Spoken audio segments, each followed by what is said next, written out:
नमस्कार. भोवताल एक्सप्लोरेशन मध्ये आपलं स्वागत. मी अभिजित घोरपडे. आपल्या अवतीभोवती अनेक महत्वाच्या आणि इंटरेस्टिंग गोष्टी आहेत.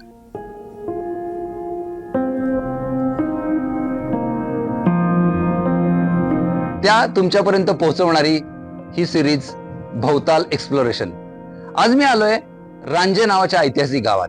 जिल्हा पुणे, तालुका भोर. पुण्यापासून साधारण एक 25-30 किलोमीटर अंतरावर असलेलं गाव. इथं अनेक ऐतिहासिक गोष्टी आहेत. त्याच्यातली एक खूप महत्वाची आणि इंटरेस्टिंग गोष्ट आपल्याला पाहायची आहे.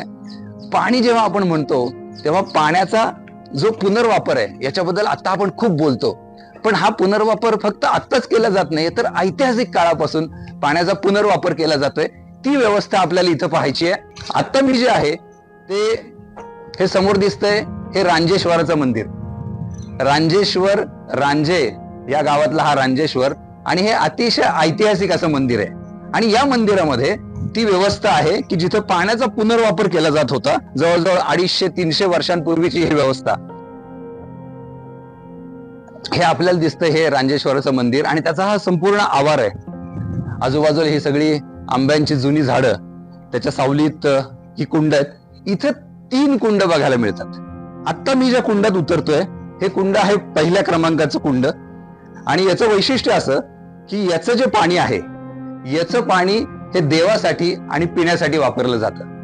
आता हे जे कुंड आहे याचं पाणी इथून या दुसऱ्या कुंडाकडे जातं. दुसऱ्या कुंडातून पाणी उलट येत नाही.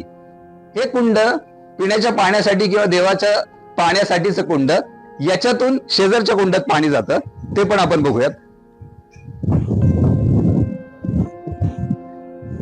हे जे कुंड आहे इथलं पाणी, या कुंडाचं पाणी हे आंघोळीसाठी वापरलं जायचं. इथं जर तुम्ही पाहाल की इथं पाणी उपसण्याची व्यवस्था, मोठेची जी व्यवस्था आहे अशी व्यवस्था इथं बघायला मिळते. पहिल्या कुंडातून दुसऱ्या कुंडात पाणी येतं, हे आंघोळीसाठी वापरलं जातं, आणि या कुंडातून पाणी पुन्हा तिसऱ्या कुंडात जातं. तिकडे काय ते बघूयात आपण. हे जे कुंड आहे याच्यातलं पाणी हे धुण्यासाठी वापरलं जातं. म्हणजे पिण्यासाठी किंवा देवासाठी पाणी, त्याच्यानंतर आंघोळीसाठी पाणी, आणि त्याच्यानंतर कपडे धुण्यासाठी पाणी. आता हे झाल्यानंतर इथं सगळं संपतं का? तर नाही. याच्यानंतरही हे पाणी पुढे जातं, आणि ह्या नहरी वाटे, इथं जे मी बसलो, इथं जी नहर तुम्हाला बघायला मिळते, या नहरी वाटे हे पाणी पुढे शेतीसाठी जातं. आपण त्या नहरीमध्ये सुद्धा प्रवेश करूयात. म्हणजे पाणी हे आपल्याला ऐतिहासिक काळापासून, जसं आपण म्हणतो की पाण्याच्या काठावरच संस्कृती उभ्या राहिल्या, आणि संस्कृती ह्या ज्या उभ्या राहिल्या त्यांना जर विकसित करायचं असेल किंवा त्या जर पुढे न्यायच्या असतील तर पाण्याचा उत्तम वापर केला पाहिजे. तो कसा केला हे इथं बघायला मिळतो. मी आता या नहरीमधून आतमध्ये जातोय. तर ह्या नहरीमधून आपण जातोय साधारण एक 3.5-4 फूट उंचीची आणि एक 1.5 ते 2 फूट रुंदीची अशी ही नहर आहे. ही खोलवर जाते. इथं काही ठिकाणी त्यांनी इथं उसासे दिलेले, इथून आपल्याला हवा आत येऊ शकते. या नहरीमधून एक माणूस व्यवस्थितपणे चालत जाऊ शकेल असा तिचा आकार आहे. आणि या नहरीमधून पाणी आल्यानंतर पुढं आपल्याला समोर जी शेती पाहायला मिळते त्या शेतीला हे पाणी दिलं जायचं. पूर्वी अर्थातच हा भाग उंचावर होता, शेती थोडी खालच्या बाजूला होती, त्यामुळे उतारानं शेतीला पाणी जायचं. या व्यवस्थेमध्ये आपल्याला पाहायला मिळतं की पाण्याचा पुन्हा पुन्हा वापर कसा करता येतो.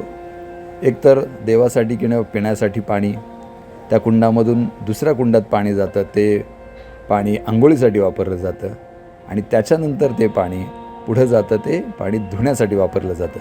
पण इथंच हे पाणी संपत नाही, तर त्याचा पुनर्वापर आणखीन पुढं म्हणजे उरलेलं पाणी, हे पाणी पुन्हा शेतीसाठी दिलं जातं. त्यामुळं पाण्याचा पूर्णपणे वापर इथं केला जातो.